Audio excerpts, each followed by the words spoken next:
Okay, hello. My last lecture was a 3 hour lecture. I mean, it was long and it involved a vast amount of information. And this is the stuff I covered in it. I'm not going to review it again. These are oil price factors here, complex diagram. All right. Here is data on OPEC overproduction during the Iran Iraq War. All right. I explained all that. And here is data on oil price, and this shows the precipitous drop in price with the Iranian fall offensive. Right, oil price plummeted as Sunni nations pumped up their oil overproduction in response to Iran taking Iraq's Fall Peninsula. Right, this discusses how the tanker war in reality was virtually inconsequential in terms of overall Persian Gulf oil production. All right. This shows the decline in North Sea Alaskan oil production. All right. This shows how fracking was not a factor. This shows the effect of U.S. dollar value upon oil price. Right. This shows that the impact of the world economy, economic growth on oil price. All right. Now, I can't teach this all again. All right. And in a 3 hour lecture, I'm willing to bet that 99.999% of the people retain zero. Therefore, my entire lecture, which was brilliant, is totally open and subject to attack. All right. What's going to stick is not all the massive amount of information I taught, but the simple, stupid, easy to digest crap that's being passed in social reality. That always dominates. All right. So today's lecture, I'm going to start with a quick review. All right, and then I want to develop an understanding of how the USA has an unbroken chain of conflict and creation in the Middle East, going back from the Iran Iraq War until today. All right. So, we're going to start with a quick review of the Iran Iraq War, its impact on oil price, its expansion of conflict, and connection to the First Gulf War. So here's a note. If you retain zero from my 3 hour lecture, which 99.9999% have, they retain nothing. 99.999% of the masses have nothing. You probably will not believe this. Now, I'm saying that right away. You probably will not believe this. So during the Iran Iraq War, Iraq and Saddam Hussein was a U.S. ally.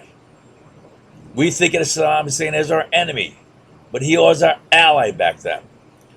While Iran was a USA sworn enemy, especially after they seized our embassy in Iran and took all those hostages captive. Now, from the very outset of its term in office, the Reagan administration provided intelligence, weapons, munitions, and other war materials to both sides of the Iran Iraq War, both to our ally Iraq and to our enemy Iran. So, why are we supplying weapons and intelligence to our enemy? Thereby, the Reagan administration fueled the Iran Iraq War by supporting both sides. In 1985 and 1986, the Reagan administration directly supplied critical intelligence and weapons, TOW and Hawk missiles, to Iran. Now, the Reagan administration stated four reasons for doing this, all of which were bullshit cover stories. I taught you how each of those were empty bullshit excuses for providing those weapons. All right. Now, the intelligence and Iran-Contra weapons were provided to Iran just before and during Iran's February 1986 offensive, in which they captured Iraq's vital Fall Peninsula. Here is Iran. That's the border with Iraq. Here is Iraq. This is the Fall Peninsula here. And here is Kuwait. So this is Iraq's only access to the Persian Gulf. All right, that's critical. Their only means of shipping out oil through the Persian Gulf. So Fa is Iraq's only access to the Persian Gulf, and its loss put Iraq in jeopardy. Iraq could not ship oil from its southern oil fields. All the oil fields go to Basra, and that's the oil loading terminal for Iraqi tankers.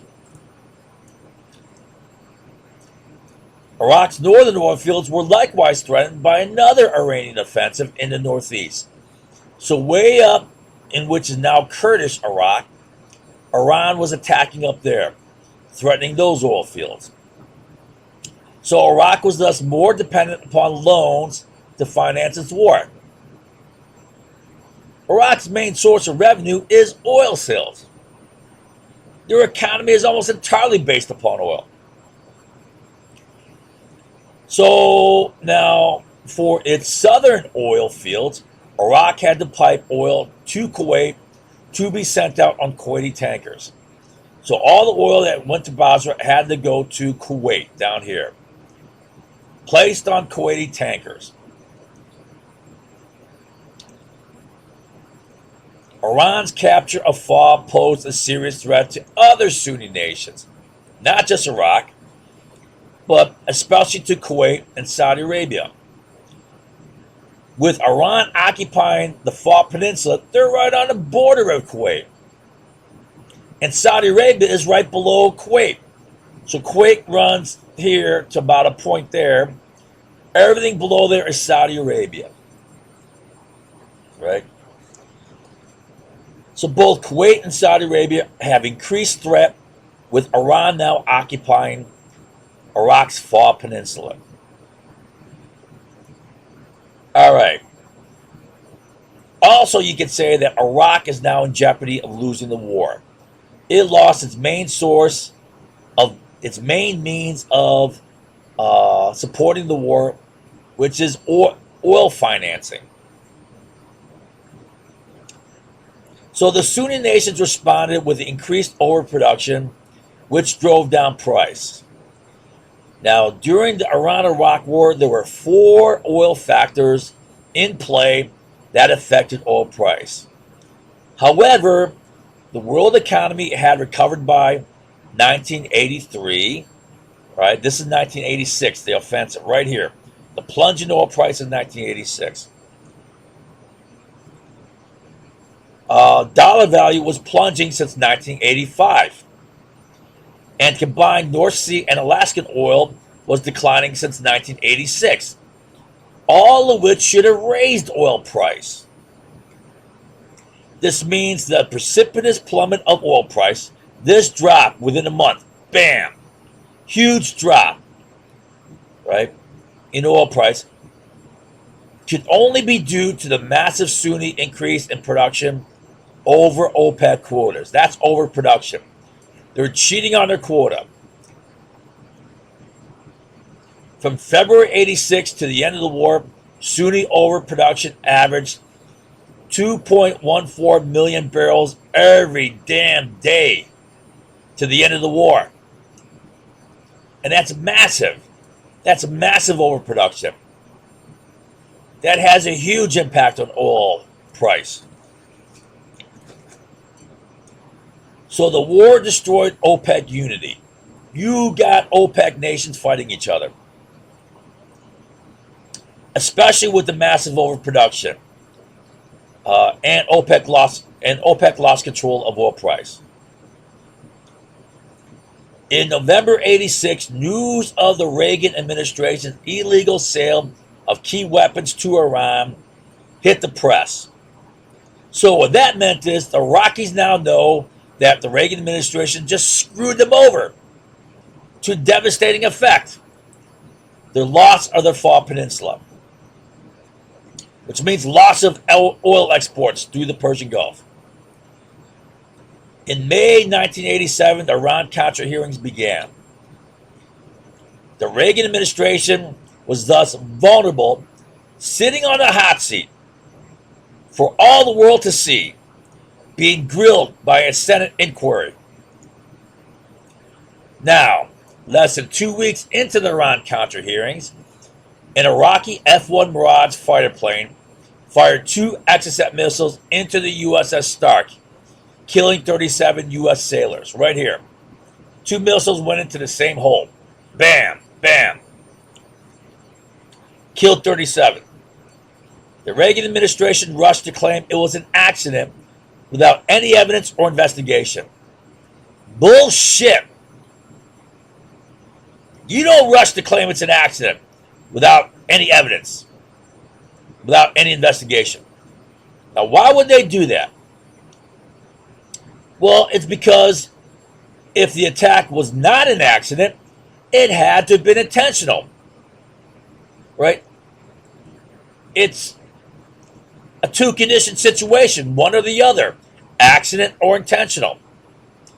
Now, if it were intentional, then there had to have been a motive. And that motive would point directly to the Iran-Contra weapon sales, which the Reagan administration was on trial for right now. They're on the hot seat. Thus, the Reagan administration would be seen by all Americans as being responsible for the deaths of the 37 sailors killed in this attack. And they wanted no part of that. So they lied their butts off and claimed it was an accident. Iraq likewise claimed it was an accident. They're not going to say, oh yeah, we whacked the United States on purpose. Hell no, they're not going to do that. But Iraq won. Iraq had motive. We screwed them. Bad. 2, Iraq had opportunity with the Reagan administration vulnerable, on trial right now. Reagan administration could say jack squat. Otherwise, they incriminate themselves. Thus, they were vulnerable. 3, Iraq took extraordinary measures, flying 4 nights well outside its normal attack profile. BS, it was an accident. So here is Iraq's normal attack profile. The southern Iranian oil fields became critical. Normally, Iran would ship out oil from its northern oil fields here through Abadan. But this is vulnerable to attack and was seized by Iraq early in the war. Right? So they then reverted to shipping oil out of Bashir and Karg Island, just off of Bashir. Not Bashir. Is that Bandar Abbas? Anyways, the city where Iran's main oil export facilities are down here. So they would fly an attack profile called the Farsi Hook. Farsi Island is right there. They would fly, typically a flight of 3 F-1 Mirages down to Farsi Island and then hook back up and attack tankers or the oil terminal facilities at Karg Island. Right? Now, what they did, once the Iran-Contra hearings were underway, they flew for 3 nights right along the Saudi Arabian coast here, Persian Gulf coast, right? And on the 4th night doing this, they hooked up here and put 2 missiles in the USS Stark, which was located right about there, just northeast of Qatar. There's Qatar right there, that island. Right? Put 2 missiles in it. Bullshit, that's an accident. That's intentional payback. That's intentional deterrence.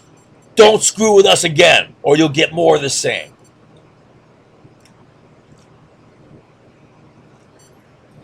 So now Iraq was also then forced to pump oil to Kuwait to be shipped out on Kuwaiti tankers. Iran correctly viewed this as Kuwaiti support, this Kuwaiti support as an act of war. It is an act of war. You're directly aiding and abetting the fundamental means of fighting a war, which is finances. Without money, you can't fight a war. So they increased their attacks on Kuwaiti tankers. Had 3 attacks in '87. The Reagan administration then gave U.S. naval escort to Kuwaiti tankers, which is likewise an act of war. It's directly aiding and abetting Iraq's war effort. So Iran responded to our act of war by laying drifting mines, one of which was hit by the USS Roberts. It's a Perry-class frigate similar to this one, same class of ship. The Reagan administration retaliated the very next day with Operation Praying Mantis, destroying much of the Iranian Navy, roughly about half of the major ships in the Iranian Navy. It also destroyed a couple of oil platforms that were being used to support Iranian speedboats. A couple of months, a little over 2 months after Praying Mantis, with tensions still high between USA and Iran, Iranian speedboats were threatening the USS Vincennes. That's an Aegis-class cruiser, which then mistook an Iranian passenger jet for a military aircraft and shot it down, killing 290 civilians. Right? So this is just fueling the conflict. All right. So the key outcome of the war, however, was a massive Iraqi war debt, flipping Iraq from being a $33 billion creditor nation, which countries owe them money before the war, to an $86 billion debtor nation. That's a flip of $119 billion. That's massive. This war debt would become the key cause for the first Gulf War, 1990 to 91, which then destroyed OPEC unity for another 9 years. Thus, both the Iran-Iraq War and the first Gulf War proved highly effective at destroying both OPEC and its control of oil price. War is profitable in the Middle East for the USA. The first Gulf War then led to the War on Terror. I'll explain why in a second. Which then was used to wrongfully start the Iraq Invasion War. All right. So I'm going to explain this in this diagram here. I'm going to take a break for a second. Okay, I'm back. So this diagram is going to show how the U.S. has an unbroken string of conflict creation going back to the Iran-Iraq War to the present day, right now. Right. So here's a bit of an introduction. Below is a simplified summary of U.S. conflict creation in the Middle East. It holds risk because it lacks the full factual detail that I have taught about 50 times in my full lecture. But the masses retain nothing. They'll retain none of it. So this is a watered-down version that cannot do justice to the full body of facts. But I have to do it because the masses retain nothing. They have zero in their heads. All right? So I got to try to teach something. Got to keep it kind of simple. And any money, they won't retain any of this. I'm serious. So starting off, I know this is going to be somewhat futile. They won't retain any of this. And then this will be attacked by any simple, stupid baseless wave of social reality. All right, so one of the first things we did to create conflict in the Middle East was after Iran nationalized its oil in 1951. In response to this, 2 years later in 1953, the U.S. and British, the U.S. CIA and British MI6 got together and they conducted a coup, overthrew the Iranian democracy, kicked out their prime minister, Mossadegh, and installed a dictator. This eventually led to the 1979 revolution, right? And that was a big factor in killing oil price. Now, talking about oil price, way back in 1970, USA reached peak oil production. Our reserves were running out after that, and our production was going down. In 1971, the Texas Railroad Commission set pro-rationing at 100% capacity. What that essentially meant was USA lost control of oil price to OPEC. OPEC was now in control of oil price. Then, just 2 years later, OPEC screwed us with an oil embargo. Oil prices shot up, killed our economy. And then in 79, you had the Iranian Revolution. Oil prices shot up even further and killed our economy again. So let me show you that real quickly. So here's oil prices in the 50s, 60s. Then 73 hits, OPEC embargo, bam! Oil prices shoot up. Stays high, 1979 Iranian Revolution, bam! Even higher. Killing our economy even more. Right at the peak, that's when the Iran-Iraq War started, right? So the Iran-Iraq War was a factor in this drop, but there are other factors as well. Growing a poor economy, rising dollar value, and rising production out of North Sea and Alaska. But by 1986, all of those had reversed. The only factor that was in play was the war and OPEC overproduction. And with the Iranian offensive and the massive increase in Sunni oil production, oil prices plummeted in a month. Bam! This is monthly data. Look at that big fall. Oil prices crashed. Stayed low. Here's the end of the Gulf War. Stayed low till the end of the Gulf War. End of the Iran-Iraq War. Right?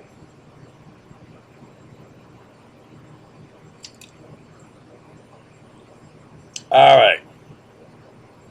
Now, the Iran-Iraq War was 1980 to 1988. OPEC was busted by this war. Oil prices fell. Right? I showed you how oil prices dropped like a rock. 1 month, bam, crashed. With the Iranian offensive, which they took the Far Peninsula. All right. Now, during this war, USA provided Iran key weapons and intelligence, and that played a part in Iran's success in their 1986 offensive, in which they took Iraq's Far Peninsula. All right. Now, no oil can be exported from its southern oil fields. And then the Iran-Contra weapons were made public in November 86. So, the Sunnis were threatened by Iran's capture of the Far Peninsula. They increased oil production, and oil price plunged. I showed you that drop. Within just a month, oil prices fell out the bottom. And then after Iran-Contra was made public, right, and after the Iran-Contra investigation hearings were being shown on TV, That's when Iraq attacked to start, killing 37 U.S. boys.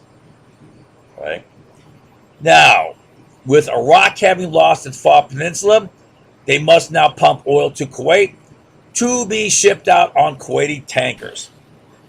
So Iran increases its attack on Kuwaiti tankers, which are carrying Iraqi oil. Iraq seeks and gets U.S. protection, U.S. naval escort, and there are 9 engagements, 9 conflicts, 9 whatever attacks with Iran, right? So U.S. naval escort for Kuwaiti tankers is a clear act of war. That increases conflict with Iran. And one of the effects was Iran was laying drifting mines, one of which was hit by the USS Roberts. We responded with Operation Praying Mantis. All right. All right. So because the USA is giving U.S. naval escort to Kuwaiti tankers, that builds a lot of trust, credibility, comity between the USA and Kuwait. They trust us. Right? Now, I want to jump over here. So the U.S. was providing weapons and intelligence to both sides. Right? We're fueling the war. Now, because we're fueling the war, and because Iraq is paying for the war with debt, that increases Iraq's war debt. Our fueling the war went a long way in increasing, building up Iraq's war debt. $86 billion. Before their war, they were a $33 billion creditor. In the black. Then they went $86 billion in the red. That's a $119 billion flip from creditor to debtor. And this became the key cause for the first Gulf War. Right? HIJK. All right. So because we're escorting Kuwaiti tankers during the Iran-Iraq War, and because that builds a lot of trust, Kuwait takes the advice from the director of the CIA, William Webster, to increase economic pressure on Iraq to come to agreement over their disputed border between Iraq and Kuwait. Let's see if I got a map of that.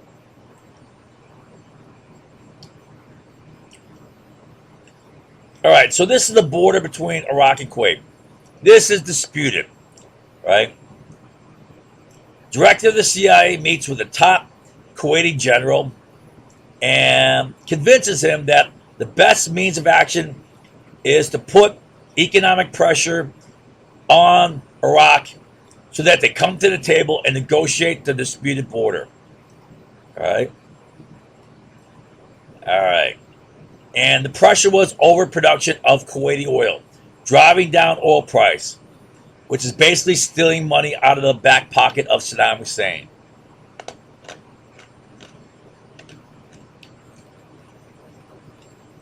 All right. So,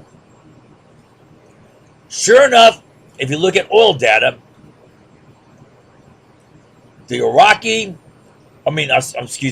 Kuwaiti top general met with William Webster, the director of CIA, in November of 1989. Right? Right then,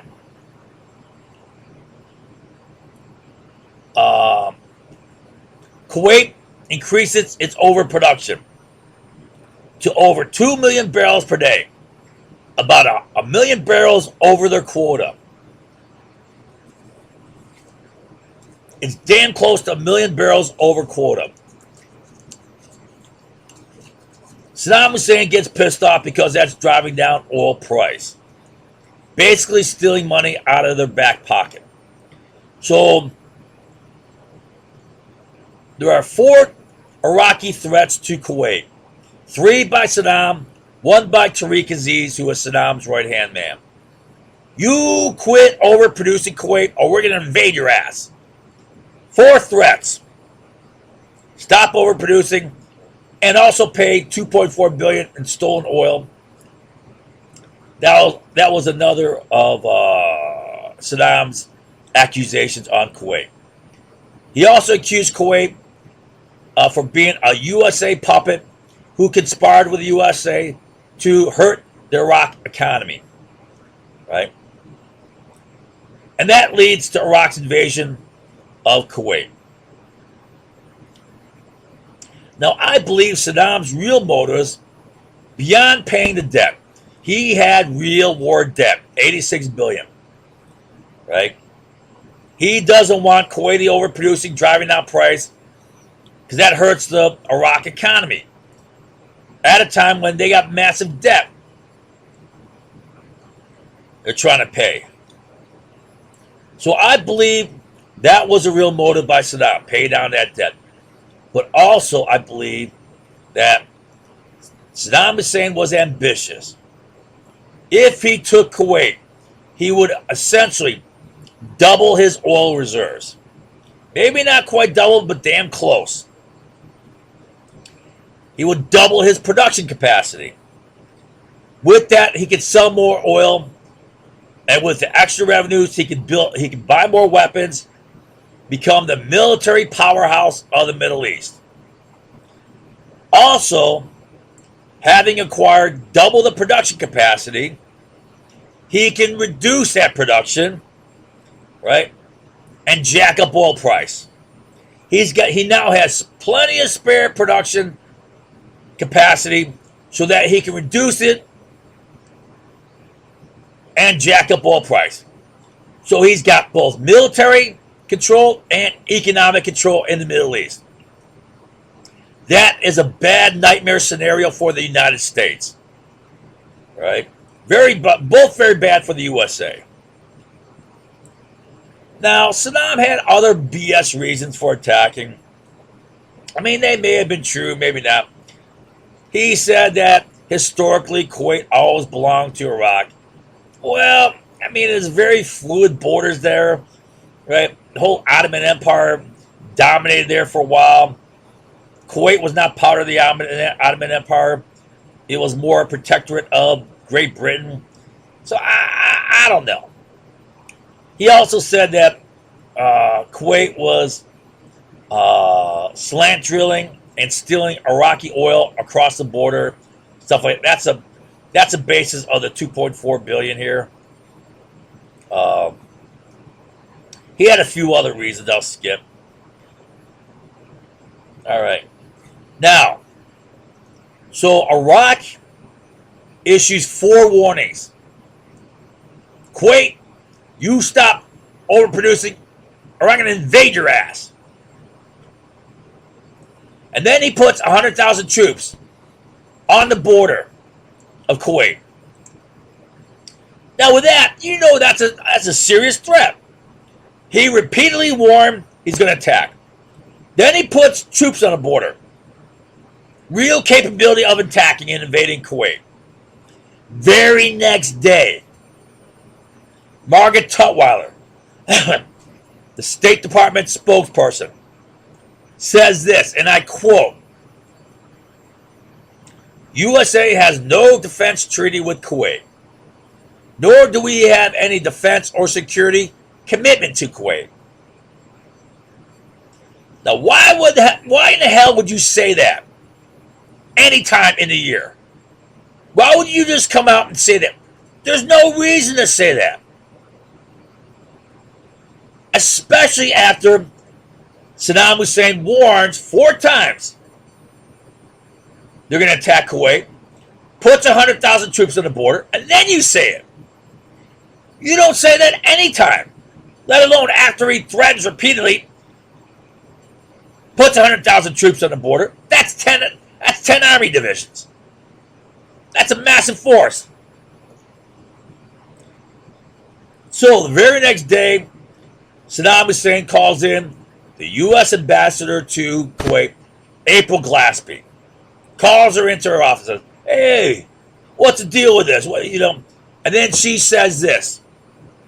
She says, in regards to Arab border disputes, the USA has no opinion. In fact, James Baker, the Secretary of State, had instructed the State Department spokesperson to say that. And she did. Green light number 2. Green light number 3 came a few days later when Assistant Secretary of State Kelly testified before a congressional hearing, right? He said the exact same thing as Tutwiler. U.S. has no defense treaty with Kuwait, nor do we have any defense or security commitment to Kuwait. And then Congressman Lee Hamilton from Indiana asked him, so you mean to say that if Iraq rushed across Kuwait's border and seized all of Kuwait, we have absolutely zero obligation to do anything? And Kelly said, that is correct, sir. Green light number 3. I'll explain this better. Now, you don't give these green lights. You do the opposite. You tell Saddam, hey, don't even look in that direction. Don't even sniff in that direction of Kuwait. You do so, you're looking for a severe beatdown. Not just by us, but by a worldwide coalition. And you especially do that given the threat. Given the threat of Saddam military and economic control of Middle East and Middle East oil. That's a nightmare scenario for the USA. You cannot allow him to do that. Right? They did this on purpose. They gave him 3 green lights. Why? Because you're going to get a war. And what's that going to do? It's going to bust OPEC again. So Iraq invades Kuwait. And that gives us the first Gulf War. And oil prices plummet. All right? Oil prices actually spike for a little bit. Let me show you. So here is the 73 embargo, 79 revolution, Iran-Iraq war, Iranian fall offensive. Bam! War ends here. Oil prices going up after the war. Oh, but then you get the Iraq invading Kuwait. Bam! You know what that peak is? That peak is the first day of the air war. As soon as the air war started, oil prices plunged. Right? And then oil prices fell to here. During the 90s, due to OPEC being destroyed. Right? Oil prices should have been going up like this, with Asian economies growing. China and India especially. But also Hong Kong, Singapore, Taiwan, South Korea. Japan was growing too, right? But especially China was growing. In the 90s, they had double-digit growth rate. 12, 13, 14% growth. It's crazy growth in China. India was high. Although India was spotty. Sometimes they were low. But by and large, they were high. 8%, 9% growth rate. Right? Soviet Union fell. Oil production out of the Soviet Union plummeted. All that should have been high oil prices. But OPEC was busted. Oil prices fell. You see how war has a positive effect on controlling oil prices?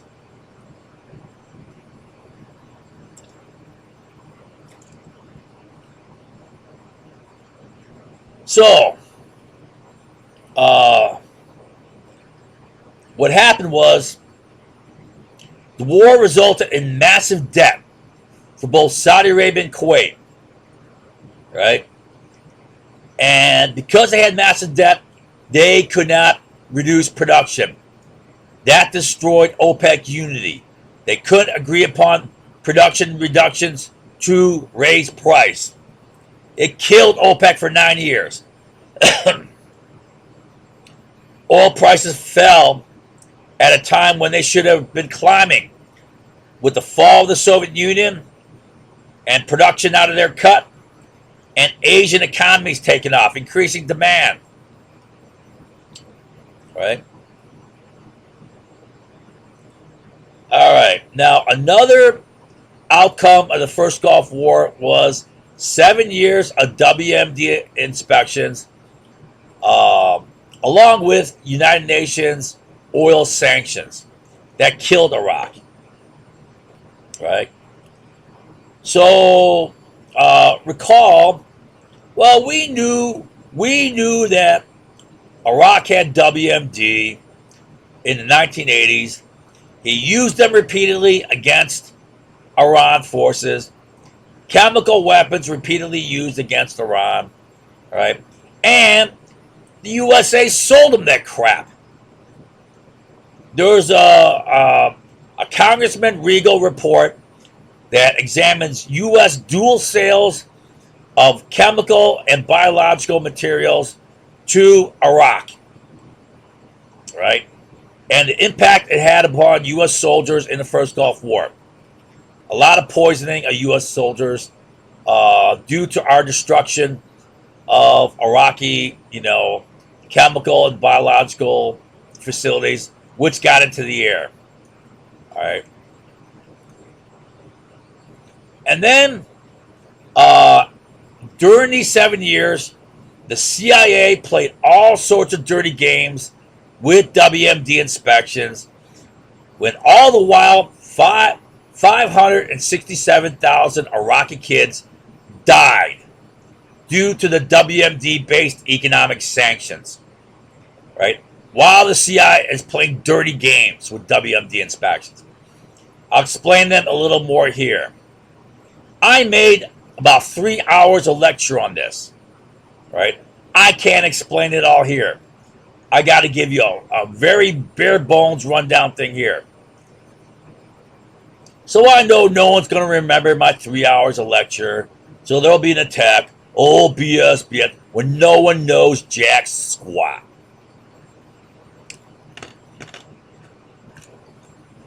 All right. So this leads to how the first Gulf War led to the War on Terror. Right? And how it did so is the main source of bin Laden's motives for attacking us on 9/11 came from the first Gulf War. 4 out of 5 of his main reasons. All right? Now, I was curious as to what was making bin Laden tick. Why did he attack us? So, I read a book by Bruce Lawrence. It was a collection of bin Laden's writings and speeches. Thick book, right? And throughout the whole book, bin Laden's repeating the same crap over and over again. These 5 reasons why he's pissed off at the USA. Number 1, WMD inspections and UN oil sanctions resulted in the death of 600,000 Iraqi kids. So bin Laden rounded up. He exaggerated. The United Nations Food and Agricultural Organization, FAO, estimated 567,000 Iraqi kids died due to the UN sanctions, which were an outcome of the first Gulf War. Right? So the first Gulf War resulted in that. And then, second, bin Laden was all pissed off about all the U.S. wars on Muslims, both in the Middle East and around the world. Right? So what was the first Gulf War? A big war on the Muslims. Well over 100,000 Iraqi soldiers died. Right? Rapidly. Air campaign lasted about a month and a half. The ground war lasted about 4 days.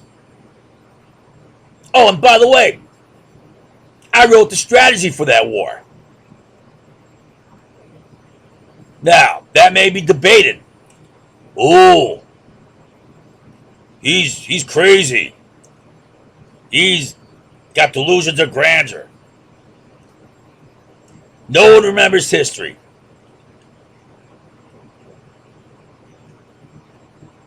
All right. And then the war resulted in permanent U.S. occupation forces in the Middle East. And bin Laden was pissed off about this because he said they're there to steal Arab resources, Arab oil, Arab wealth. He never said, oh, they're a desecration of the Holy Land. Right? He never said, oh, we got to wage war against the infidel Christians. Never did he say that. From what I read, bin Laden didn't seem all that religious. He was more secular, pissed off about secular issues, worldly issues. But that's not what the media tells you. The media always says, oh, they're religious fanaticals. Ah, bullshit. They're just pissed off about worldly stuff. Our control of their oil. All the wars we fight over there. The death of these kids. And he was pissed off about USA-Saudi conclusion to lower oil price. And this is where I really thought that bin Laden was a simpleton. He didn't understand that the real cause for low oil prices was OPEC being busted. And OPEC was busted because of massive Saudi and Kuwaiti debt, which forced them not to reduce production. All right? So with that, oil prices plummeting, with OPEC being in shambles.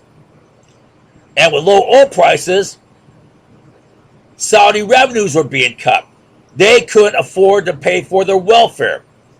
I mean, Saudi Arabia, by and large, is a one big welfare state. Right? They cut checks to their people. Well, they had to make cutbacks. So that resulted in increased Saudi poverty. He was pissed off about that.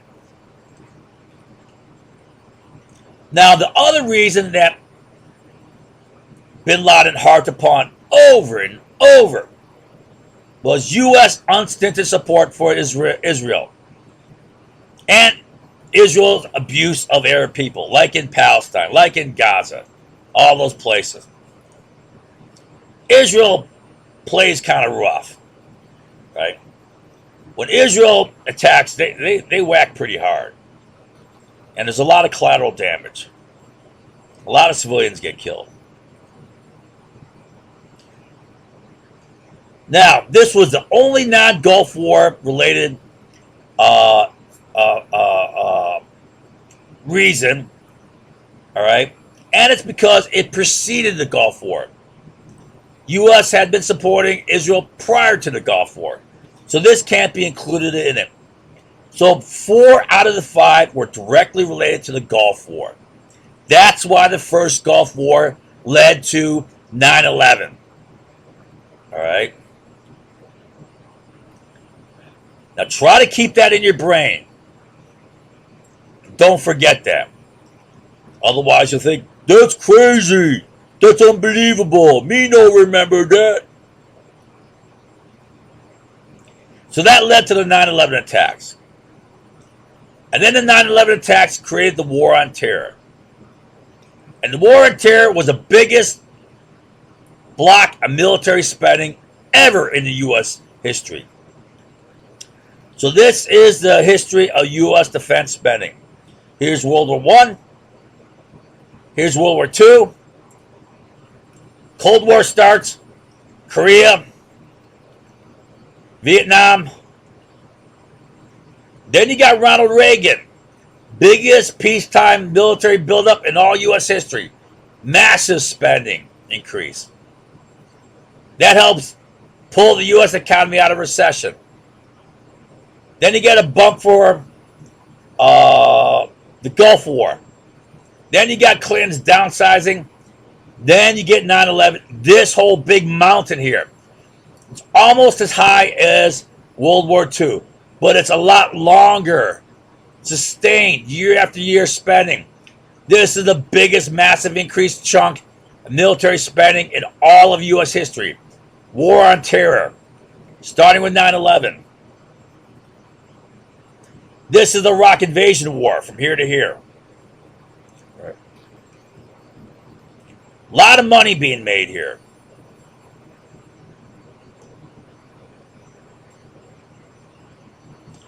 All right.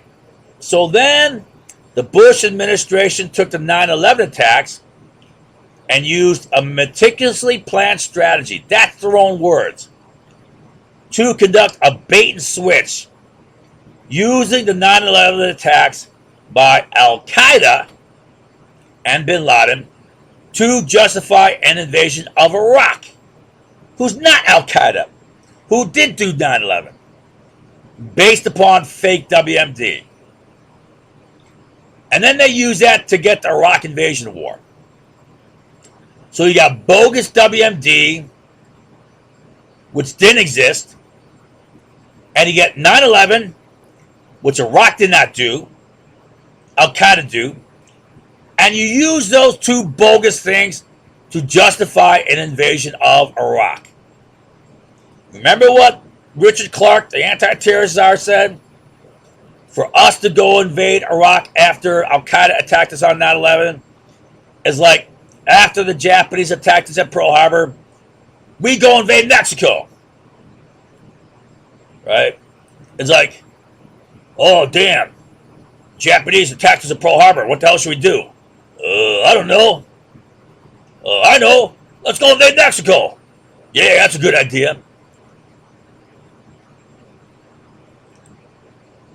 I mean, that's what it's like. All right. So now, according to Scott Ritter, in his book, Iraq Confidential, and Scott Ritter was a lead UN WMD inspector on the ground in Iraq for 7 years, 1991 to 1998. The U.S. CIA was not trying to find WMD. In fact, he outlines numerous ways in which the CIA obstructed his efforts. He said this: the CIA and U.S. only wanted to maintain the public perception that Iraq Saddam was concealing WMD. They weren't really trying to find WMD. They just wanted to maintain the lie that Saddam had WMD and was concealing it, which would be used to justify the sanctions, which were killing Iraq's economy and killing those kids. 567,000 Iraqi kids died, right? In fact, Scott Ritter said multiple times, multiple ways, the CIA did much to obstruct and sabotage UN efforts to find WMD, right? They're not trying to help. They're doing the opposite. They're obstructing him. They're sabotaging his inspection efforts. Now, people are going to say, unbelievable, CIA wouldn't do that. Read his book. I taught all this. I don't have time to teach it all again.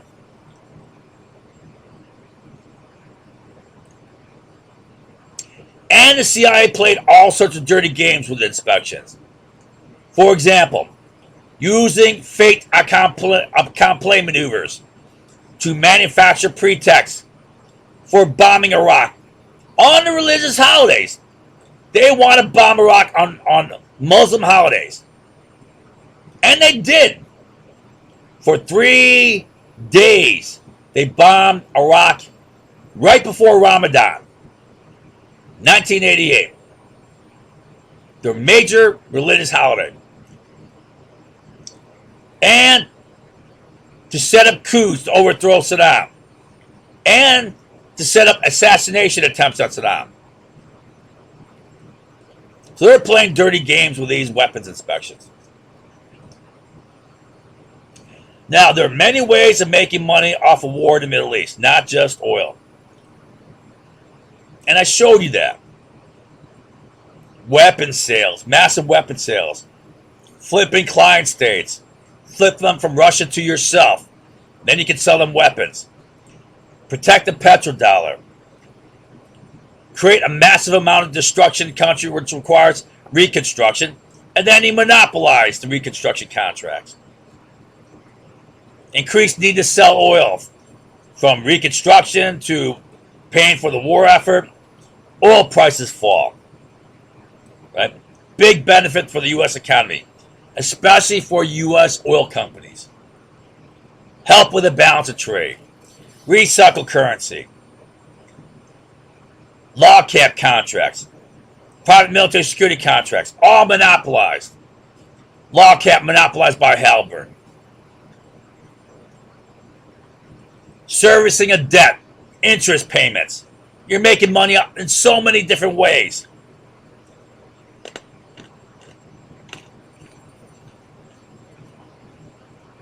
Now, what benefit did we get from this war?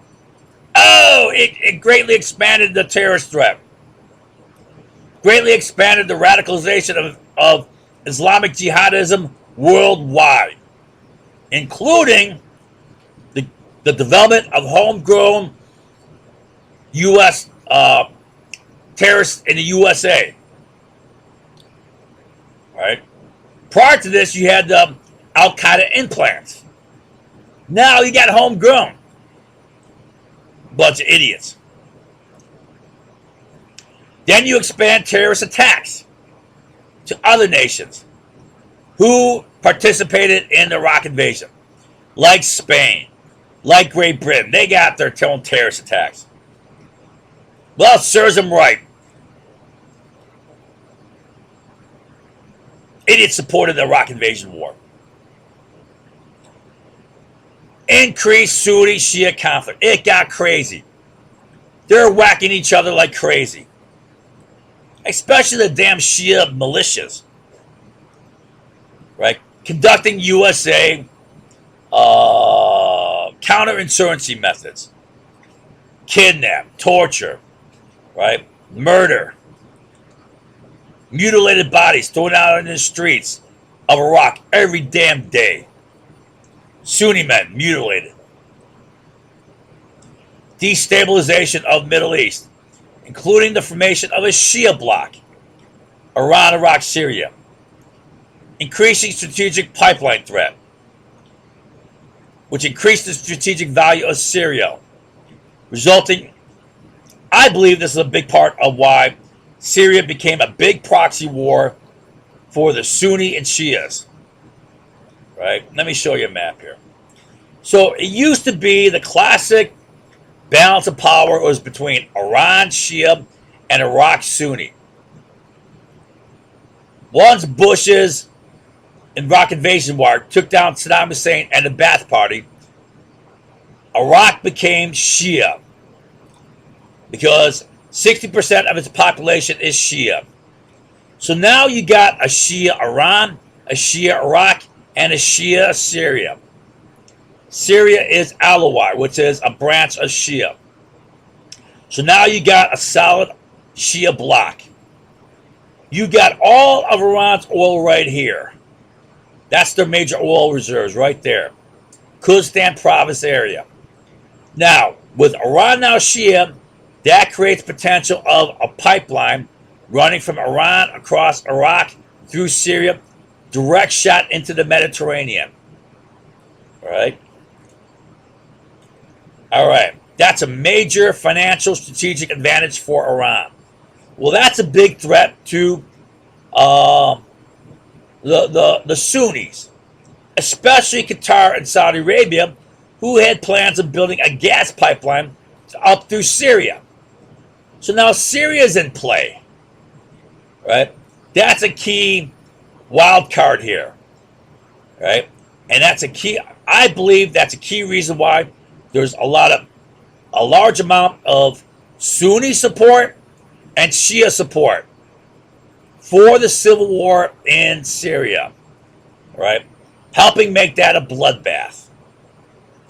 So, George W. Bush's dirty little war helped destabilize the region by making this Shia bloc.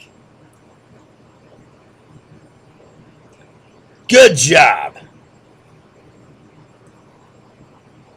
All right. Now, lastly, Iraq invasion war created ISIS. It created Al-Qaeda in Iraq, and it created ISIS. Prior to the war, there were only roughly around 200, maybe less than 200, Al-Qaeda related members hiding out in Kurdish UN no-fly zone, U.S. no-fly zone protected northern Iraq. Saddam Hussein was trying to hunt them down, trying to infiltrate their group, all right? But they're being protected by the U.S. and UN.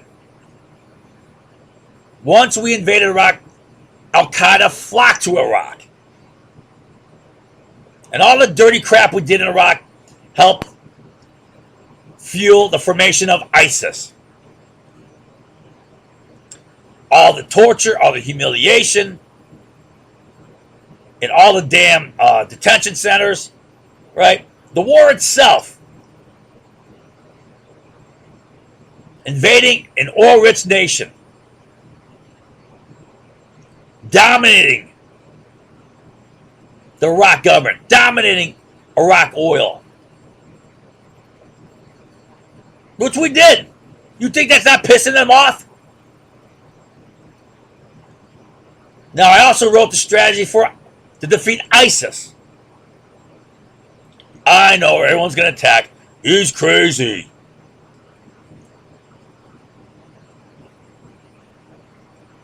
All right. So that's how these conflicts are all linked together. All right. Now, do you remember any of this? Are you going to retain any of this? Will you ever go back and study this? Hell no. You just listen to a 10-second blurb on your phone. Ooh, that's crazy. That's bullshit. Oh, that's reality because everyone's saying it. Based on nothing.